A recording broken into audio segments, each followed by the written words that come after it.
Tonight will be the night that I will fall for you. Don't make me change my mind. Okay. My hair kind of matches my shirt.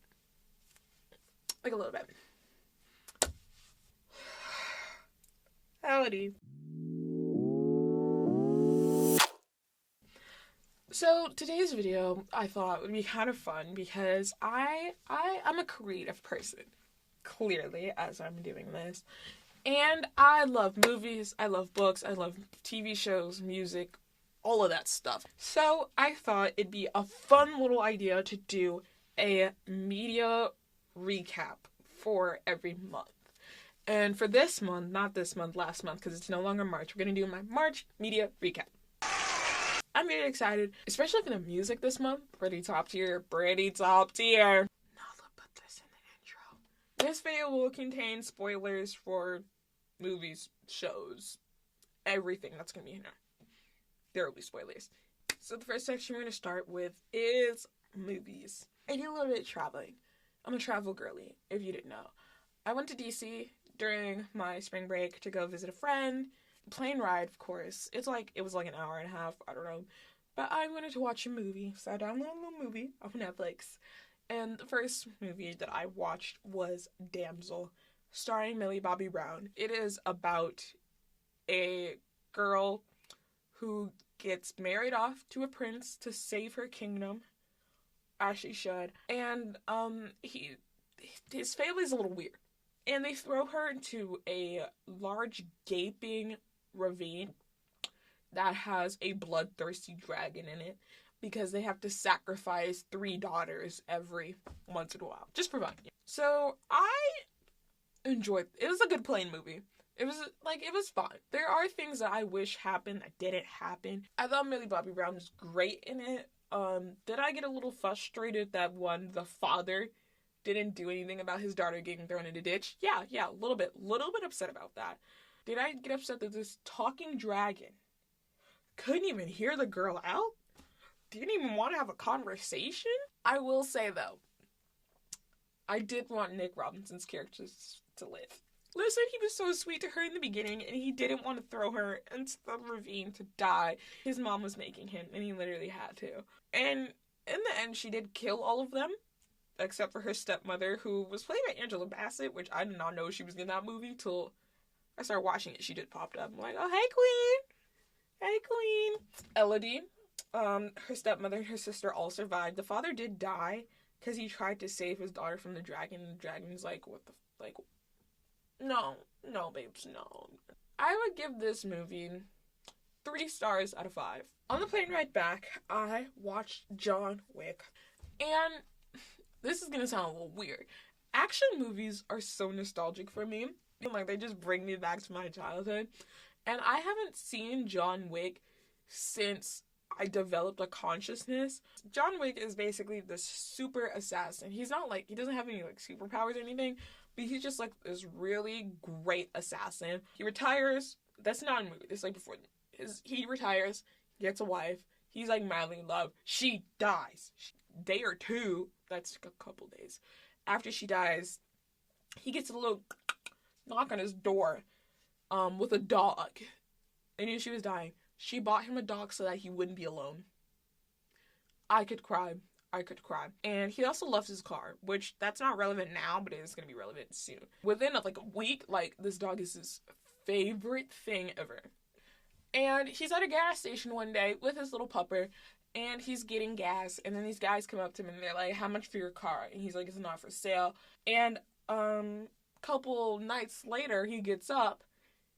Someone's breaking into his house. And he gets up, he's like, what's all the ruckus? And he gets beat by the guys from the gas station who wanted his car. And not only did they beat his ass, steal his car, they killed the dog.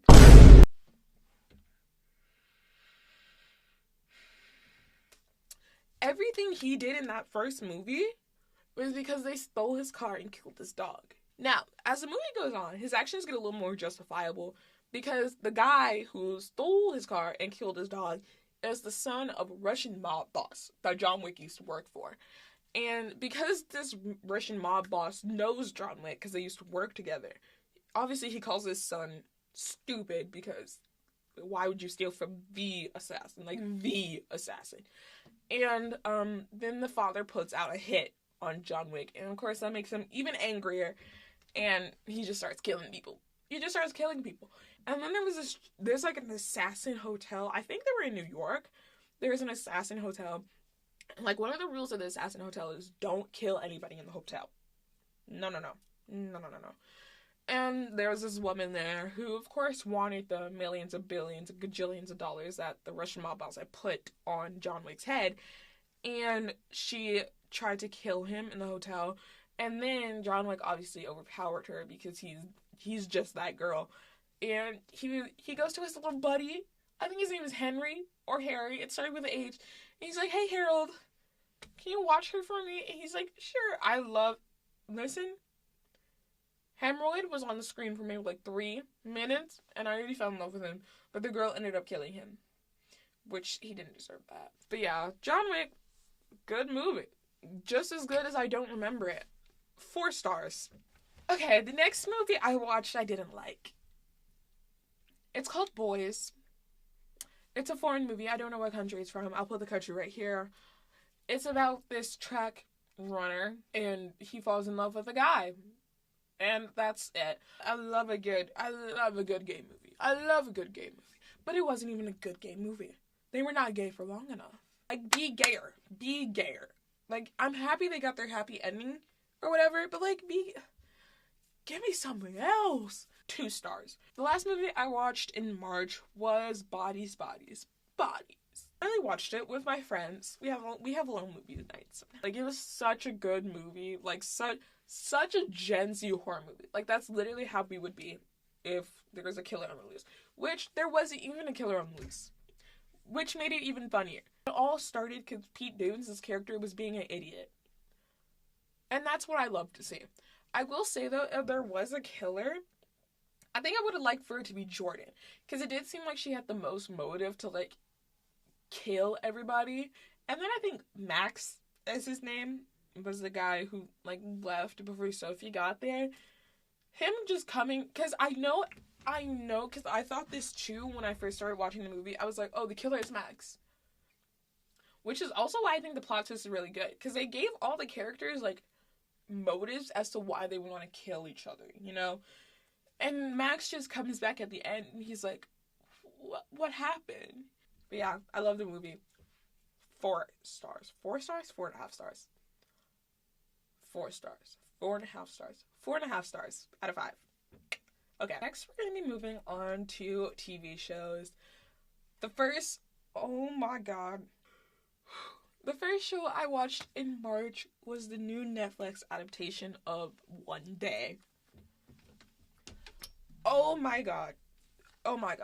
Now, I had seen people talking about this show up and down, left and right, and I knew, of course, that there was going to be a sad ending. Like, I had already felt like the aura that there was going to be a sad ending. But when Dexter's mom got cancer, I was like, the ending is going to be Emma gets cancer. And honestly, I think I would have preferred that to her getting hit by a car. Her getting hit by a car on the way to the showing of their new house where they were gonna have a baby together. Honestly, Dexter is stronger than me, because as soon as I found that she was dead, I would have been right there with her. They were finally getting their life together. The life that they wanted to have together. They were finally getting it, and she got hit by a car. And, the symbolism, the foreshadowing in this show is impeccable. Something I loved about this show is that, obviously, if you don't know, the concept of One Day is that each episode is a different day. Or no, each episode is a different year, but it always takes place on the same day of the year, which was July 15th. Something I loved about the show that they did is, obviously, you can't really... It's hard to summarize a person's life in a year in one episode. So something I really loved was how they, like, referenced things that have happened since the last episode, since the last year. Like, with Dex's mom getting cancer. And Emma and I forgot her boyfriend's name. Gary? Them getting engaged, then them breaking up. Dex's mom dying. Dex getting clean. Dex having a baby. Getting in all these things. I loved how they just, like, referenced it without, like, just giving the audience, like, all this information to process at once while also having to process what was going on. Another thing I loved. The episode when they stopped being friends. I know a lot of people are like, oh my god, Dex didn't have to say that, Dex was right. Dex and Emma were both right about each other throughout the entire show. They were both toxic to each other. That's the whole point, is that neither of them were in the right or the wrong. Something else I love about this show, specifically in the episode where Emma dies, is that it was raining. In the first episode, when Dex and Emma first meet, Dex references that it's some kind of holiday. I'll put it right here, what it's called. And basically it means if it rains on that day, then it's going to rain for the rest of the summer, I think. Now, like I said, the entire show takes place on one day out of every year. The same day out of every year. On no other day did it rain besides the day that Emma died. I'm sorry, what? I could talk about this show for hours. It is just so beautifully crafted. I'm gonna have to make a whole video just talking about this show because it is so good. It is so genuinely 6 out of 5 stars. The next show I watched is Harlan Coben's Shelter, and I loved it. I also loved the show. It was good. It was just like a typical mystery, and it got really dark. It would get really dark, but like I liked how everything kind of wrapped up, except for the ending. The ending was like a little bit rushed. And the show also got canceled on, like, the heels of, like, a massive cliffhanger. Because Mickey found his dad that he thought was dead. Because Mickey's butcher was trying to kill him and his dad. So the butcher's still out there. He found his dad. The Bat Lady is still alive. Why the hell was Spoon on the Bat Lady's wall of children that she saved? I'm ashamed to say this. But low-key, the reason I started watching this show was because I saw so many ship edits of Spoon and Mickey. Now, I'm not gonna say whether I don't know if I really agree with the ship edits after watching the show. But like kind of towards the end I was like, it was so good. So many people loved it and they canceled it. I loved it. I loved Maddie? Her. With her name. I loved her. I mean, like, how the story progressed was really great. I just feel like the main, like, loose end that they had that they really didn't touch on was Mickey's butcher, whose name I can't remember.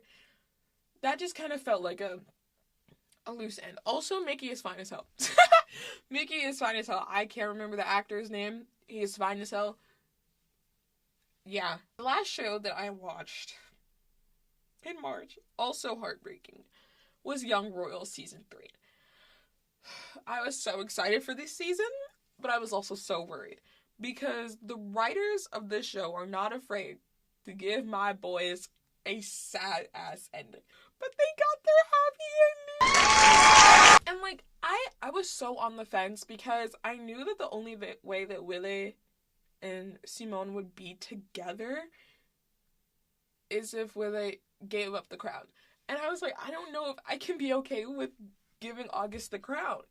But as the season went on, I'm like, that's what needs to happen. Because even if Willie stops being in love with Simone, like, he doesn't want the crown. He can't be king. He doesn't want to be king. Felice and Sarah. Okay, their storyline. I love the way that part ended because of Sarah choosing Felice over August. That just healed something in my heart, healed something in my brain, that she's choosing her friendship over a romantic relationship, and I love that.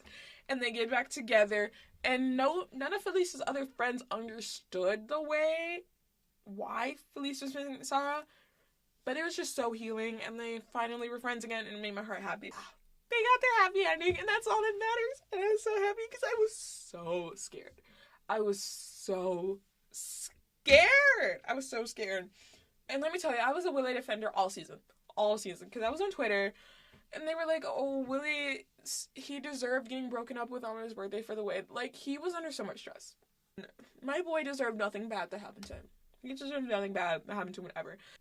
And I love them, and they got their happy ending, and I don't think I've ever been happier, and I love them, and they got their happy ending. Yeah. Yeah, because, like, okay, Young Royals was like the sad version of Heartstopper. And now it's not sad anymore because they're happy. They're happy, they're happy, they're happy. I don't think I gave Shelter a rating. 4 out of 5. Young Royals, 4.5 out of 5. Okay, next, we got a big category, which is music. I listen to a lot of music. First, I went to the Olivia Rodrigo concert in St. Louis.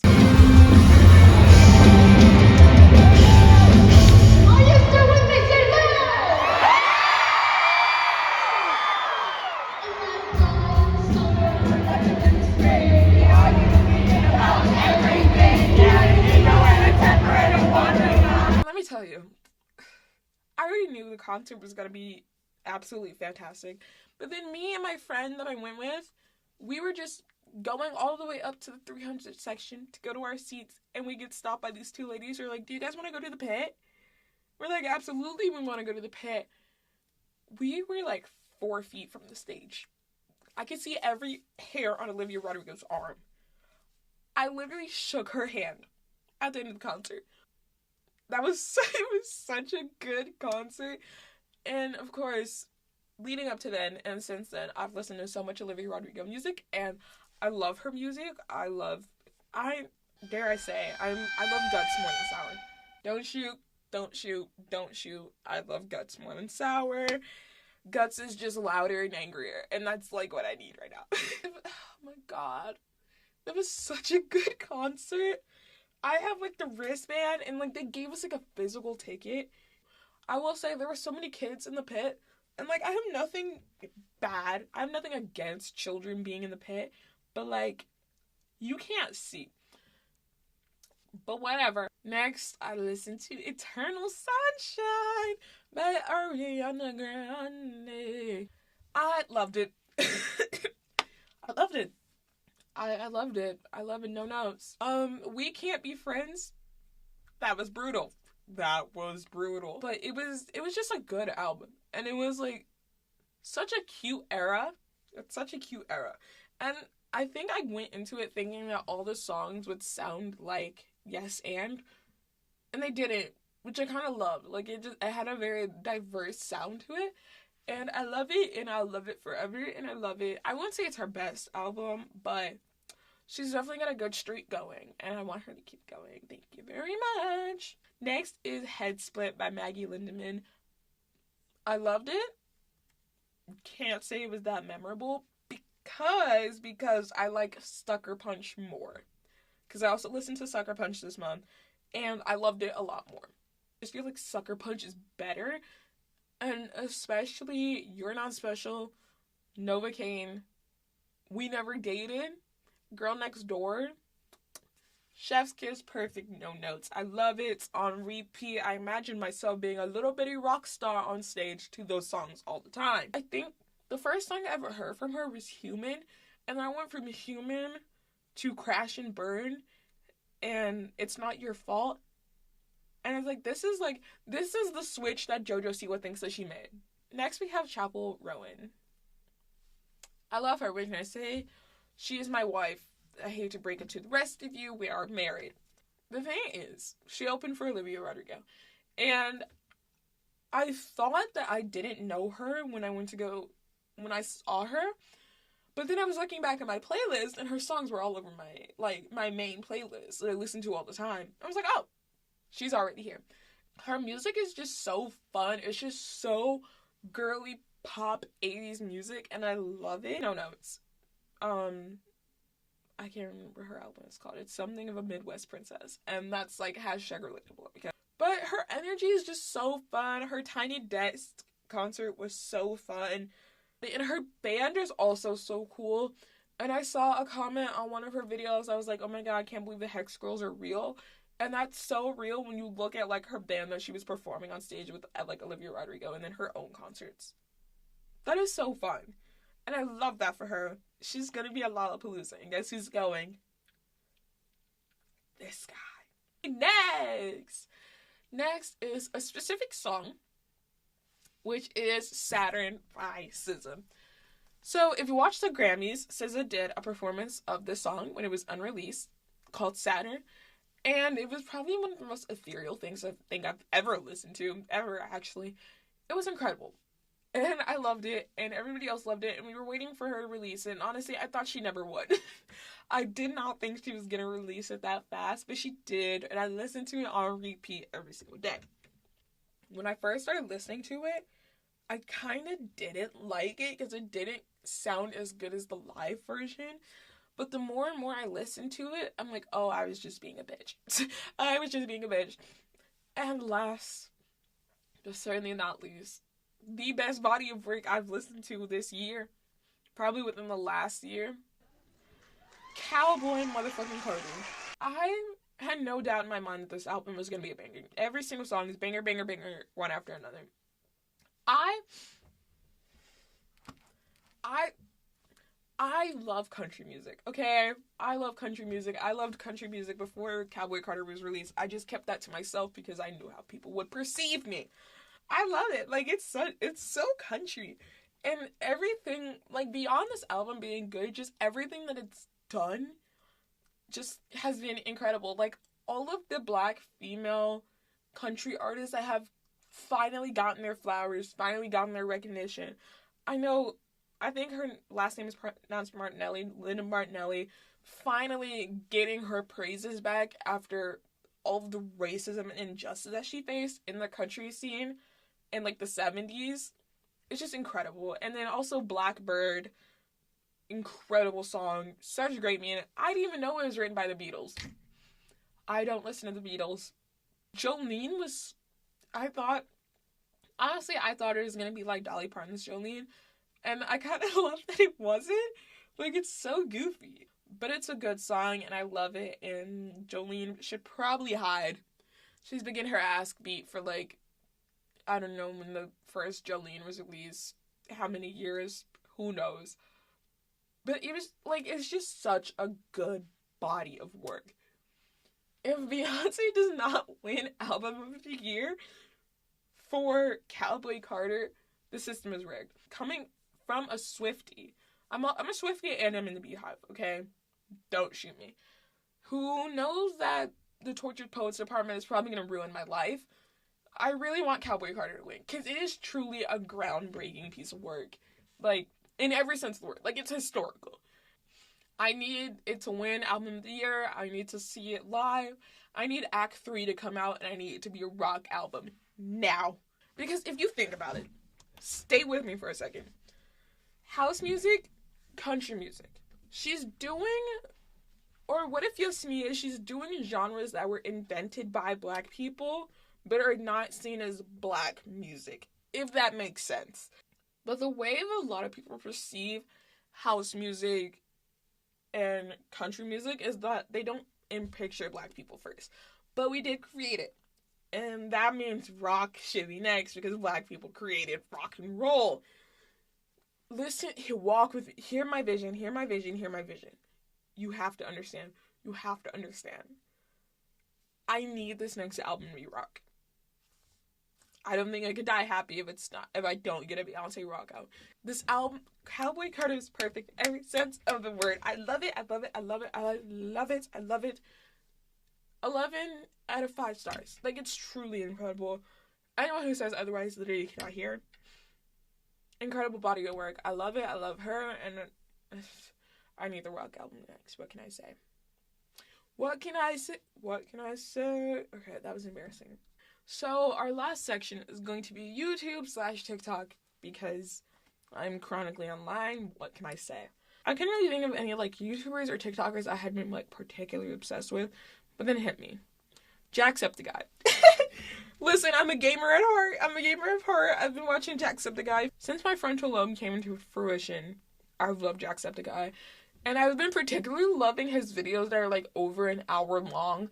Like, they just hit me. Because I watch them when I'm, like, journaling on my iPad, or when I go down to the dining hall for dinner, lunch, breakfast, or whatever, and I could just like keep watching the same video over like the course of like 5 days, and it's awesome. I don't think I have the world's worst attention span, but it's incredible. I love watching his videos. He's so funny. He's always been funny. I love watching him play video games because that's just the little sibling in me. I'm not new to this. I'm true to this. What can I say? For TikTokers, recently, one of my favorite TikTokers has been Nara Smith. You already know. There is just one day over spring break where I literally just sat in my bed and scrolled through every single one of her TikToks. And, like, her videos are relaxing. They're fun. They're nice. Like, we're literally living it up. Like, all my problems go away when I watch her videos. And I love her.